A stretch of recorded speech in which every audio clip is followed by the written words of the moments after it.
Et pour aborder la situation dans la bande de Gaza et la position de la communauté internationale vis-à-vis de la situation dans cette région, nous avons le plaisir d'accueillir au bout du fil Madame Falida Choubeche. Vous êtes écrivaine et journaliste. Bonsoir. À vous et à tous vos téléspectateurs. Premièrement, comment évaluez-vous le cessez-le-feu actuel dans la bande de Gaza? Il n'y a pas de cessez-le-feu. C'est ça, je suis très étonné que le président américain, qui a lui demandé le cessez-le-feu, n'a même pas adressé une petite protestation à Israël pour lui dire comment il n'y a pas un seul jour qui s'est déroulé sans qu'Israël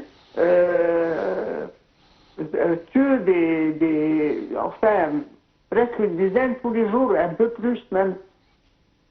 C'est incroyable, ça. Il n'y a pas un seul jour sans feu. Tout le temps, elle bombardait la population palestinienne. Quelle est la position de la communauté internationale vis-à-vis de cette situation? Je vois que la communauté internationale ne fait pas son devoir, parce que moi je trouve que l'Égypte a fait un pas merveilleux et superbe et vraiment dans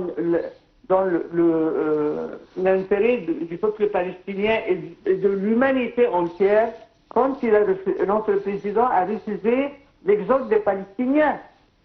Alors là maintenant, Israël, comme si elle se mangeait de cette position, elle tout le temps, elle bombarde et elle tue, elle détruit des maisons, elle détruit des familles entières. Maintenant, Gaza, c'est presque il n'y a que des ruines maintenant. Alors je me demande comment la communauté internationale ne prend pas une position plus ferme vis-à-vis d'un État qui vraiment, dernièrement aussi, il veut, M. Netanyahu veut s'emparer de la Cisjordanie. De la Cisjordanie. Parce qu'il ne trouve pas, personne ne le met à sa place. Où en est concernant la deuxième phase de l'accord de paix lancé par Donald Trump? Je suis très étonné. Est-ce qu'on a eu la première phase? La première phase, Israël n'a pas, je vous ai dit, elle n'a pas laissé un seul jour sans bombardement et sans cruauté. C'est incroyable. Ça, moi, je suis une femme très vieille et je partirai, je suppose, très bientôt. Mais je ne peux pas comprendre comment le monde peut accepter ce qui se passe à Gaza. L'Égypte joue un rôle très important concernant la livraison des aides humanitaires pour le peuple de Gaza. Est-ce que la quantité des aides humanitaires, surtout quand va commencer le mois du Ramadan demain ou après-demain, alors est-ce que c'est suffisant? Je crois que l'Égypte fait tout son possible. L'Égypte n'a pas laissé un seul côté pour aider les Palestiniens et d'ailleurs l'aide introduite par l'Égypte via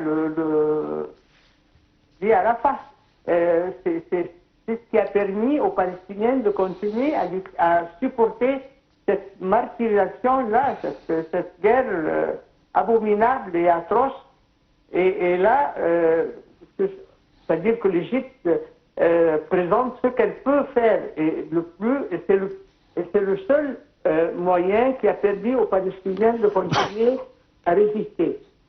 Et ça, je crois que le monde entier maintenant reconnaît et le monde entier maintenant, je parle au niveau des peuples, trouve qu'Israël est un État vraiment sauvage.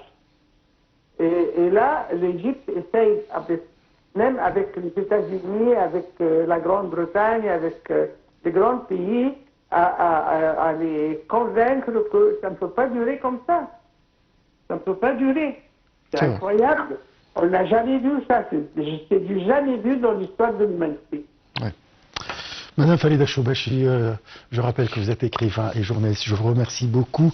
Alors, conclusion, la situation sur le terrain dans la bande de Gaza demeure très volatile avec des frappes israéliennes quasi quotidiennes qui font toujours des blessés et des victimes de la part des habitants de la bande de Gaza. La communauté internationale est presque dans le silence. On fait en quelque sorte des efforts pour aboutir à ce cessez-le-feu, mais jusqu'à maintenant, on ne trouve pas de cessez-le-feu sur le terrain. L'Égypte aide par les aides humanitaires pour les habitants de Gaza et en même temps déploie des efforts incroyables pour aboutir à ce cessez-le-feu en faisant des pourparlers avec presque toute la communauté internationale. Les prochains jours vont témoigner des résultats de ces pourparlers. C'est la fin de notre émission. Je vous remercie de l'avoir suivi. Très très bonne soirée. Au revoir.